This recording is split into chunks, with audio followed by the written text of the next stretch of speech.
बिस्मिल्लाहिर्रहमानिर्रहीम। Mathematical method का unit 2 groups by S M Yusuf start किया हुआ है और इसकी एक्सरसाइज 2.1 एक्सरसाइज है। क्वेश्चन नंबर हम 14 सॉल्व कर रहे हैं। Question number 14 paper point of view से वेरी वेरी इंपॉर्टेंट। यहाँ पर दिया है कि show that a group G is abelian if and only if a B square is equal A square B square for all a b belongs to जी। अब यहाँ पर दो बातें हमने प्रूव करनी है। एक, हमें यहाँ पर इफ एंड ओनली इफ दिया हुआ है। एक है कि जी अ बिलियन है और हमने शो करना है A B square equal A square B square. और नेक्स्ट है कि A square B square A B square is equal A square B square, तो शो करना है जी इज अ बिलियन। यानी एक दफ़ा हम ले लेंगे कि जी अ बिलियन है, ये प्रूफ करेंगे, और दूसरी दफ़ा हम ये ले लेंगे कि ये रिलेशन होल्ड करती है और प्रूफ करना है जी इज अ बिलियन। क्योंकि इफ एंड ओनली इफ दिया हुआ है, इफ एंड ओनली इफ में दो दफ़ा हमने प्रूव करना होता है। एक को कंसीडर कर लेते हैं, दूसरा पार्ट प्रूव करते हैं, फिर दूसरा पार्ट कंसीडर करते हैं और पहला पार्ट हमने प्रूव करना होता है। तो सबसे पहले हम देख लेते हैं कि जी इज अबिलियन हमारे पास है कि जी जो है वो एक अबिलियन ग्रुप है। अबिलियन ग्रुप मींस कि वो कम्यूटेटिव प्रॉपर्टी उसमें होल्ड करती है, तो हमने ये शो करना है। Now let the group G be abelian, then हम यहाँ पर ए बी अबिलियन है, इसका मतलब है A B is equal B A. अब ये हमने इसकी लेफ्ट साइड लिए है, A B square is equal, चूंकि स्क्वायर है तो A B into A B. अब बाय एसोसिएटिव लॉ हम इनकी ब्रैकेट्स चेंज कर सकते हैं बाय एसोसिएटिव लॉ, क्योंकि ये हमें गिवन है जी इज अ ग्रुप, यानी जी में तमाम प्रॉपर्टीज सेटिस्फाई करती हैं। ए, अब हमारे पास है जी चूंकि एक अबिलियन है, इट मींस कि A B is equal B A, तो यहाँ हम बी ए की जगह पर ए बी लिख सकते हैं। यहाँ हमने ए बी लिख लिया बिकॉज जी इज अबिलियन, हमें गिवन है कि जी जो है वो एक अबिलियन है, तो ए बी ए की जगह ए बी लिख लिया। अब अगेन एसोसिएटिव लॉ की वजह से, यानी इनके ब्रैकेट्स अगर हम खोल दें, सो ए और इधर से b b, again by associative law, so this is a square and this is b square. तो यही हमने प्रूफ करना था, hence a B square is equal A square B square. अब हम इसका सेकेंड पार्ट करेंगे कि आप इसके कन्वर्स के लेट दिस इज ट्रू, तो हमने शो करना है कि G is abelian. Now conversely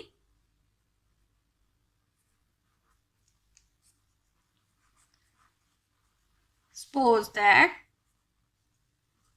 A B square equal है ए स्क्वायर बी स्क्वायर।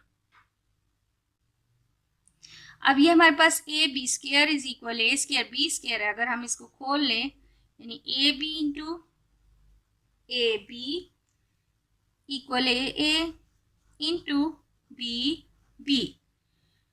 अब बाय एसोसिएटिव लॉ अगर हम इनकी ब्रैकेट्स चेंज कर लें, B equal A B into B by associative law. अब यहाँ पर इस साइड पे भी ए है, इस साइड पे भी ए है। Now bye left cancellation law, अब लेफ्ट साइड से हमें ए, इस साइड से भी ए कैंसिलेशन लॉ से ये कैंसिल होके b a into b is equal A B into B.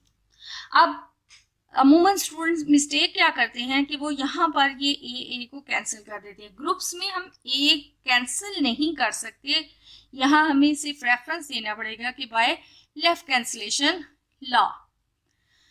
तो अगर कट करके करेंगे तो वो अच्छा इंप्रेशन नहीं पड़ता, एग्जामिनर मार्क्स भी काट सकता है। तो यहाँ पर हमें रेफरेंस देना पड़ता है कि बाय लेफ्ट कैंसिलेशन लॉ। ये जब हम यहाँ रेफरेंस देते हैं by associative law, by left cancellation law, तो ये जो है वो पूरा ये क्वेश्चन का हिस्सा है, स्टूडेंट को ये लाजमी लिखना चाहिए, फिर ही एक ग्रुप्स में मार्क्स पूरे आ सकते हैं।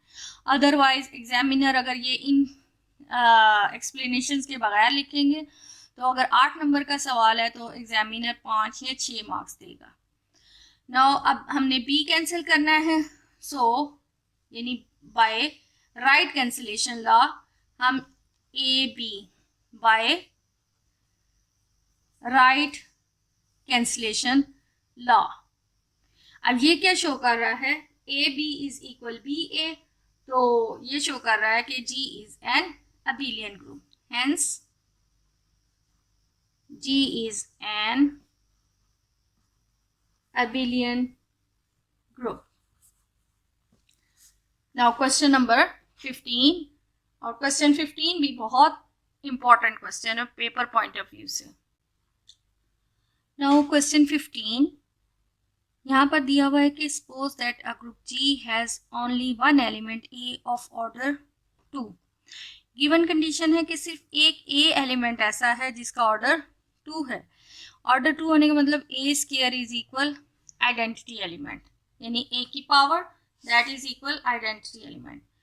अब शो करना है कि for all X belongs to G A X is equal X A, यानी जितने भी जी के एलिमेंट्स हैं उनको जब हम राइट साइड से या लेफ्ट साइड से ए के साथ मल्टीप्लाई करें दैट इज इक्वल। अब अगर हम कंसीडर करें, let's suppose x A X inverse इसका स्क्वायर, यानी अगर एक ये एलिमेंट लिया है इसका ऑर्डर 2 देखते हैं, यानी कि क्या कि ये किसके इक्वल आता है, पावर 2 इसकी। अब 2 की वजह से एक्स ए एक्स इनवर्स दोनों 2 दफ़ा ये मल्टीप्लाई हो जाएगा। जी इज ए ग्रुप, इसलिए ये उसका एक एलिमेंट है। हम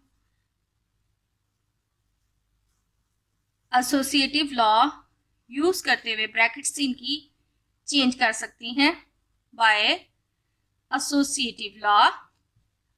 अब ये एक एलिमेंट और उसी का इनवर्स मल्टीप्लाई हो रहे हैं, तो आंसर हमारे पास जो है वो इनवर्स प्रॉपर्टी की वजह से ये आइडेंटिटी आ जाएगा बाय इनवर्स प्रॉपर्टी।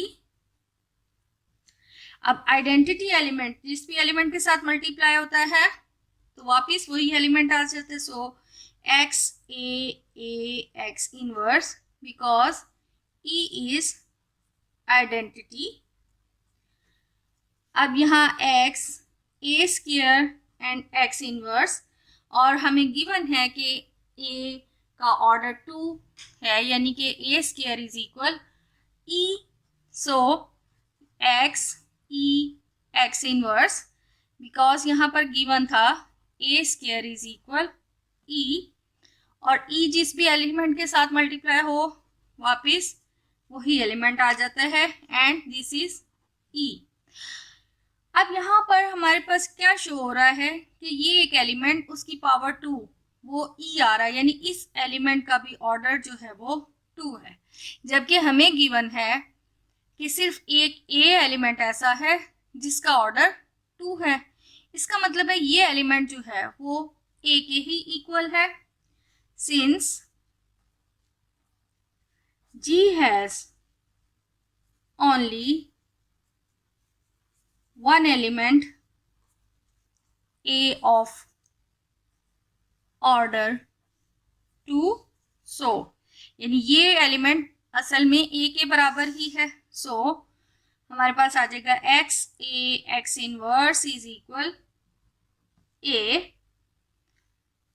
अब अगर हम राइट साइड से एक्स मल्टीप्लाई कर दें, क्योंकि हमने इधर भी राइट मल्टीप्लिकेशन की है, इधर से भी हमें राइट साइड से मल्टीप्लाई करना पड़ेगा।